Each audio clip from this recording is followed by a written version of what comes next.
Blog Talk Radio. Welcome to Ageless Blessings with Brenda Pierce. You've come to the right place for candid conversations, inspiration, and empowerment. Join me with my very special guests as we bring you media that matters on the Divas That Care network. For more about the Divas and to listen to various podcasts, visit www.divasthatcare.com. Now let's get on with the show. Welcome to Ageless Blessings Radio. I'm Brenda Pierce, the empowered nurse here to triage body, mind, and spirit with my amazing guests. And today we're having an amazing day in Ontario, Canada. The skies are blue and the weather is excellent for summer. And no less wonderful is my guest today, Kelly Falardeau, who you have heard before here on the Divas That Care network, but we're going to be updating and exploring what's new in Kelly's world, because Kelly has turned what could have been a life-altering tragedy into something that has become empowering and inspiring for so many. Now, just to give you a little bit about Kelly, she is a multiple TEDx speaker, and she is a burn survivor since the age of 2 years of age, when she had 75% of her body burnt. So you can imagine, well, I can't imagine. I know how bad it is when we burn a finger, but I can't imagine 75% of your body as a 2-year-old being burnt. And the constant struggle that she had with self-worth and confidence. And as time went on, she found a way to go from a near-death to success, from the ugly Scarface girl to the top 10 most powerful and influential speaker, Fierce Woman of the Year, and an international best-selling author 5 times. And she's a recipient of the Queen Elizabeth II Diamond Jubilee Medal and a YMCA Woman of Distinction, and most recently completed 2 TEDx talks in 2019. Wow. She has been featured on national TV multiple times and has graced the covers of magazines and newspapers around the world. She has also traveled to Africa to help burn survivors recover from their tragic injuries, and a documentary about her life story, Still Beautiful, was launched on national TV. And you have to ask yourself now, how did a burn survivor who constantly struggled with rejection, staring and teasing, and burst through all this negativity in her life to succeed? You have to hear her speak or watch her documentary to learn more. But today, we get the privilege of actually spending a half hour with Kelly. So welcome to the show, Kelly. It's an honor and a pleasure to have you here with us. Well, thank you. Thank you so much for having me. I'm honored to be here on your show with you. Well, it's excellent. And, Kelly, it's so true that what doesn't kill us can be our greatest gift, right? Absolutely. Absolutely. Like, a lot of times we see a tragedy that happens to us and we think our life is over, and we think that, nothing good is going to come. And, I'm living proof that, yes, something very tragic can happen, and you can either decide to, use it to, hold yourself back in life, or you can take that tragedy and make it into a gift and make it into something that's going to empower you and also empower others. And that's what I chose to do. I decided that even though, some people might think I'm ugly, and some people might think that I'm not beautiful enough to, be a speaker or an author or all these things that I do it anyway, because it doesn't really matter what they think. It only matters what I think. And if I want to do it, I'm going to do it. Simple. Well, there are no limits to this life experience except those that we put on ourselves. And so many people do live within the box, or figure it's too late in life, or, oh my gosh, that dream is just too impossible. But, you are living proof that, life is meant to be lived to the fullest. And, and after going through all the negativity and all the pain and countless surgical procedures, how many actually have you gone through? Well, I don't know exactly, but when I kind of figured out, like, how many times, like, I would go to the hospital every second year till I was, like, 20. And, when I was first burnt as a 2-year-old, I was in the hospital for 4 months. And so every 2 days they would put me into the operating room. So I calculated, I think I've had about 40 different surgeries. And then in the past 5 years, I've gone for laser surgery. And I would go almost every 2 months for about 3 years for laser surgery on some of my scars. And so it's a lifetime battle when you have scars like I have and like how other burn survivors have. Mm-hmm. Oh yeah, it's no doubt. It's unwittingly and willingly. This lifetime dealing with these issues and the scar tissue and how it can create more issues with your organs and everything else because of it is something that if you could trade it away, I wonder now if you would trade it away if you could. Because look at the gifts that have come out of all this. This is the, it's amazing. Yeah, and that's true. Like a lot of burn survivors, or even people like who get cancer or get MS, or they have something like tragic that happens to them. If you ask them, would you do it again? Most people would say yes, because this has shaped my life. And, and there's been times when I've thought about, okay, what if I didn't get burned? What would my life look like? And I can't even imagine what my life would look like if I hadn't got burned. Yeah. So I don't know what I would say, when people ask, would you do it all over again? I don't know. I don't know the answer to that. I do know that I'm really proud of myself for taking something so tragic and making it into something so beautiful. That's great. That's beautiful. And that's the way you have to look at it, because life can either be a grand adventure or a great tragedy. And life's too short to make a tragedy of it, so let's make a grand adventure. And I wonder, Kelly, I know that you are inspiring so many people with your documentary, but you've also been an author of some very, very prolific books on self-esteem and body image. And I wonder if you would be willing to share 3 of your top 3 tips that could help somebody to feel ageless and find bliss in their life, no matter what their situation is. Oh, I'd love to. That's an awesome question. So one of my things that I had to do was I had to stop comparing myself to other people. So a lot of times someone will walk into a room and the first thing they do is they look around and they think, oh my God, I'm not as beautiful as her. Or, I'm prettier than her. Or I look more successful than her. And, it's really kind of fascinating because right now I'm at an Anthony Robbins event. And so there's probably like 5,000 or 6,000 people here. And so, you see some of these women that come in and they're just dressed to the hilt. And, like they've got the perfect hair, the perfect makeup, the perfect outfit, and the perfect bag, And it's like, I look at them and I think, okay, do they really think that they are beautiful? Like if you were to talk to them and ask them, do you feel beautiful? I bet they would still pick 10 things that are wrong with them. Wow. Yeah. That's one of the things that we do. Like instead of looking in the mirror and saying, oh my gosh, like, am I ever cute today? We look in the mirror and we go, oh, I just see those ugly bags under my eyes. And, oh, look at the wrinkles that are coming. And, oh, I should go get some Botox because I don't want, those frown lines coming. And so that is one of my second tips is that when you look in the mirror, quit picking out everything that you hate about yourself. If you want to feel great about yourself and want to have confidence and self-esteem, go in the mirror and pick out 5 things you love about you instead of picking out everything you hate about you. And that was one thing that I was doing when I was younger is that I would look in the mirror and say, yuck, who's going to love that? I'm covered in scars. And media and society says that someone covered in scars is not beautiful.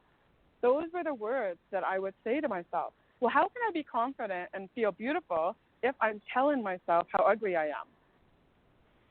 So I had to shift my thinking and I had to go, okay, I want to feel beautiful. And I'm going to have to stop, comparing myself to all these other women. The bottom line is I'm not going to be like them. I'm not. The scars are physically on my face. They're on my body. So if that's the only way that I can feel beautiful is by what I look like physically, I'm not going to make it. So I have to change my thoughts. And so I want to feel beautiful on the inside, because that is where the true beauty comes from. It comes from your inside. And so how can I do that? Because a lot of people say, oh, inner beauty counts, not outer beauty, but they don't know what inner beauty is.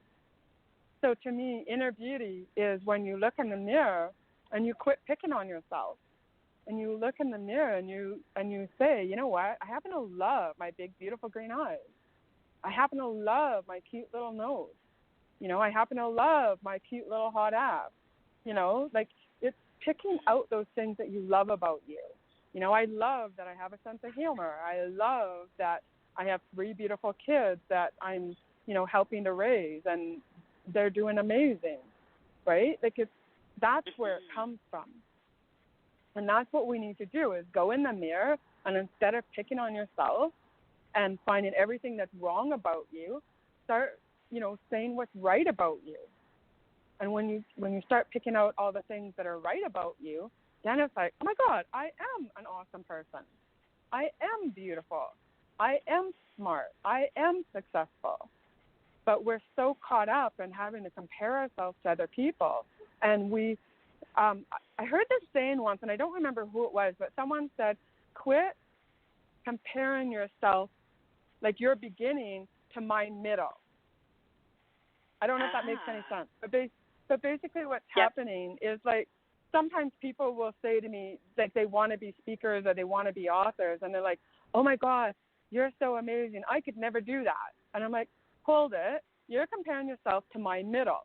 I've been doing this for 9 years. You're just starting. So why are you comparing yourself to me, who's already done it for 9 years? Right? Compare me to my beginning in life, or my beginning when I first started as an author, and that's when we should be comparing ourselves. Compare yourself to somebody who's in the same level as you.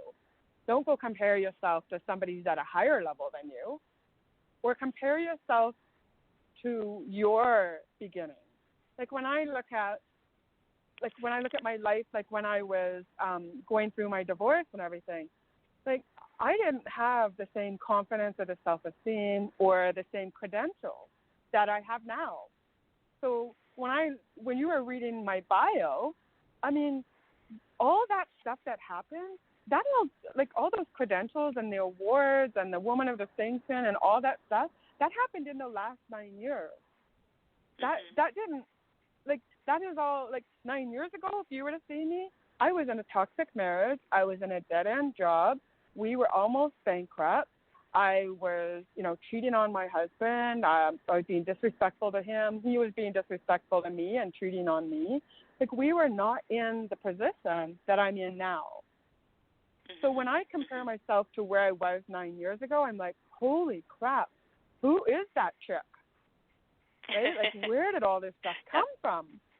Right? But it was all because I decided that I was going to do things the way I wanted to do it. I was going to put myself first, and I was going to accomplish my dreams and my goals, and I wasn't going to let anybody hold me back. And that, I think, is also like my third tip, is that don't let people hold you back. Like, if you want a dream, go for it. Like, I never thought 9 years ago that I'd have a documentary about my life story. Like, I had no idea that would happen, but it did. And it's all because I took action, and I had a dream, and you know, and made it come true. Yeah. So, but some people just hold themselves back in life, and they don't allow their true passion or their true power to come through. And that's what people got to do. It's just like, no, I want this, and I'm going to do what it takes to get it. That's beautiful, Kelly. Those are beautiful words of wisdom. So don't compare yourself, and don't let anybody hold you back. And, you know, look in the mirror and love yourself. Wow. Yeah, and find Powerful. things that you love about yourself, right? Like, that's the whole thing, is when you go in the mirror and you can say, you know what, I am awesome, especially when I compare myself where I was, you know, 10 years ago. Like, I was in a complete different situation 10 years ago. You would never know that I was the same person. So, and I believe that anybody can do that. I don't believe that I'm any more special than anybody else. I just believe that I took action. And when my intuition told me to do something, I did it. Yeah. That's another powerful point. Listen to your intuition. So many of us give our power away. Whispers. Yeah. Look, we get those little whispers of our heart. And I think because it doesn't sound like someone else's voice, it sounds like our own voice, that we don't recognize that it's our higher power that's actually talking to us and wants us to follow our dreams, right? Like, I heard this little whisper in my heart that said, email Brian. And I'm like, okay, why should I email Brian? Well, Brian worked for the broadcaster who aired a different documentary of mine that I did, and he's in Ontario. And so I emailed Brian, and I said, hey, Brian, I just wrote a book proposal for, my next book, which is called Still Beautiful, and I'm being encouraged to make it into a documentary. And I don't know if this is something that you're interested in or not, but I thought I'd just email it to you and see what you think. So he emailed me back, and he said, you know what, there are no stupid ideas. He said, thank you for reaching out to me. And he says, I'm going to take your book proposal, and I'm going to give it to our programming manager who makes, original programming.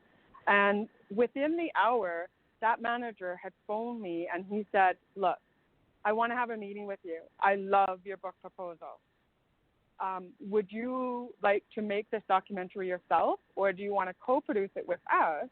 And then we will put money into the pot, and we will make this, and it will be on TV. And to me, it was a no-brainer. It was a no-brainer. I'm like, absolutely, I want to partner with you. Let's make it happen. And we had a meeting, and 2 years later, I had a documentary about my life story that aired across Canada.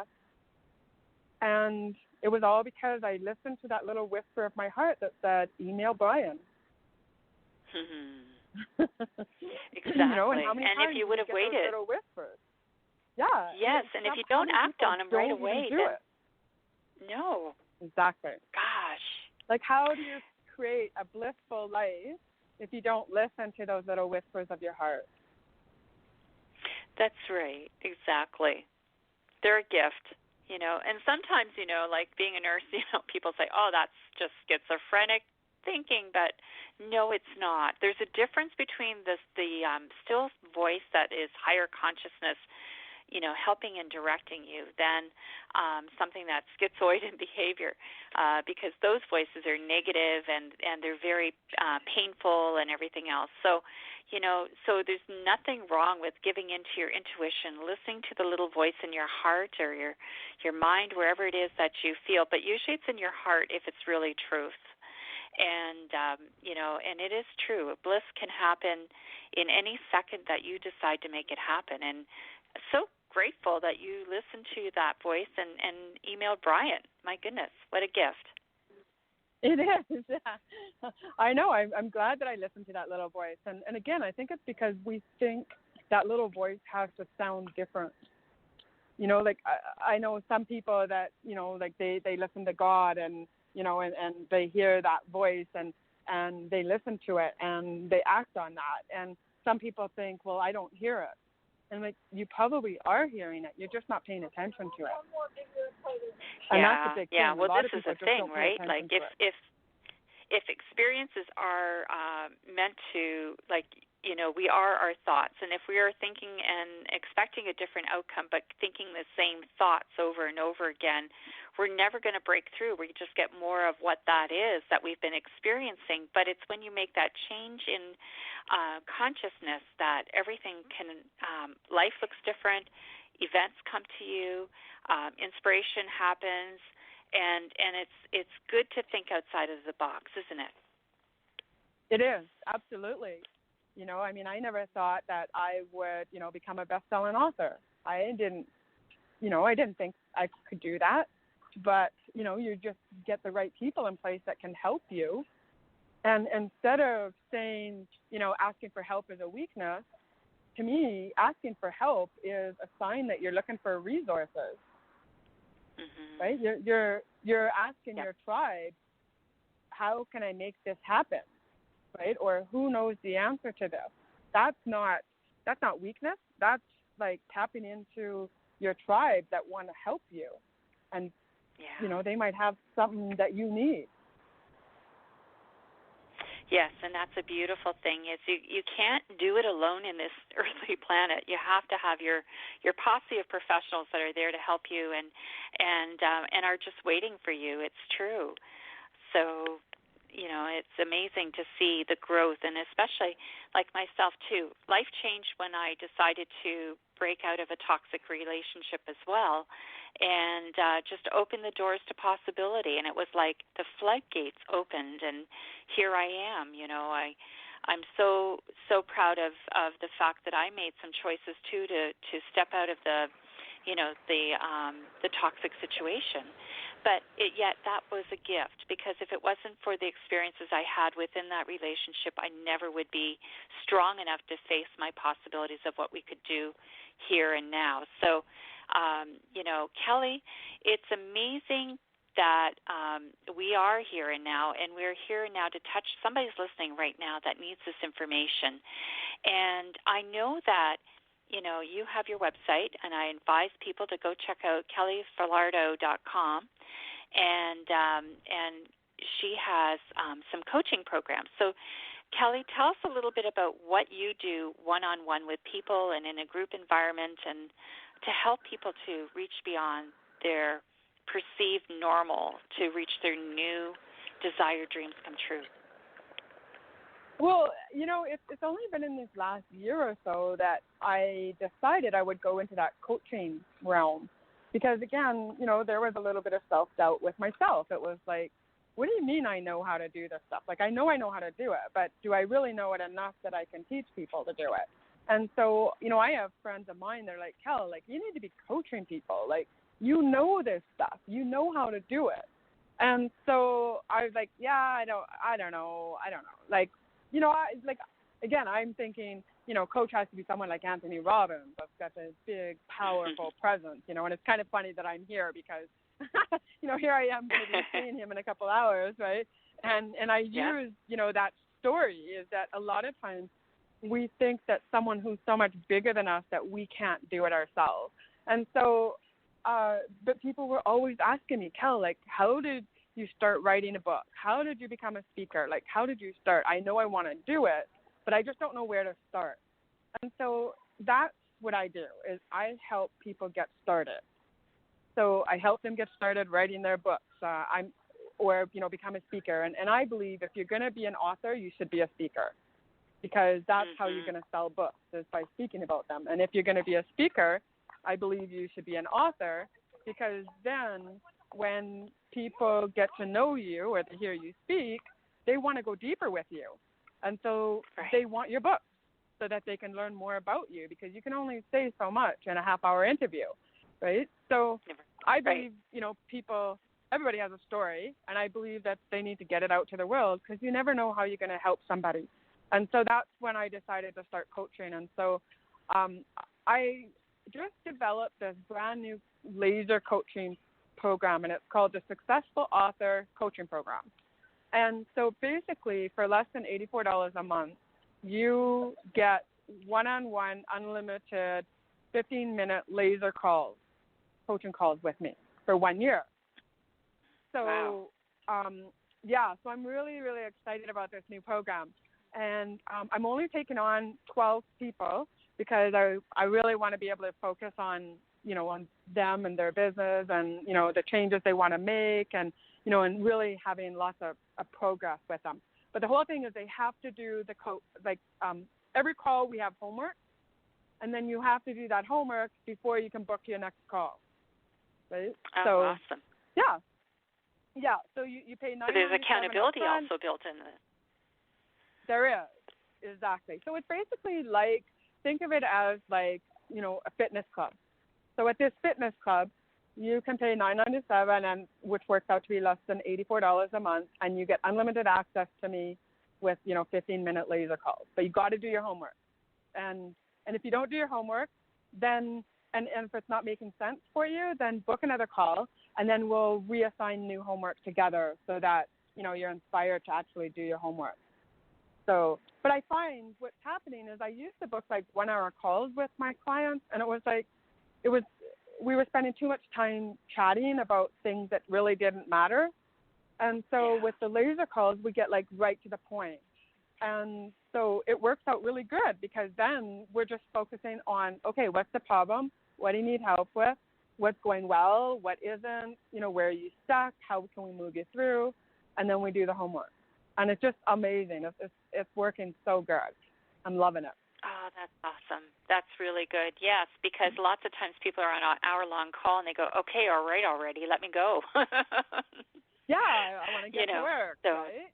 Yeah, and exactly. sometimes all you have is like, you know, 1 or 2 or 3 quick questions. So you don't really need to spend a whole hour, right? Like, right. Actually, just before I got on the call here, I was coaching a girl. And so I, you know, allotted a half an hour for her, and it was like 10 minutes. And she had all the answers that she wanted. And she was like, okay, good. I don't need to talk to you anymore today. And I'm like, okay, good. You know. Awesome. But now she's That's inspired nice. to keep moving forward, you know, with her book. So, good. yeah. So that's my new program that I'm really excited about. And, you know, I have some other stuff that's going on, you know, too. But that's the latest program that, you know, is going to be the most value to people. So.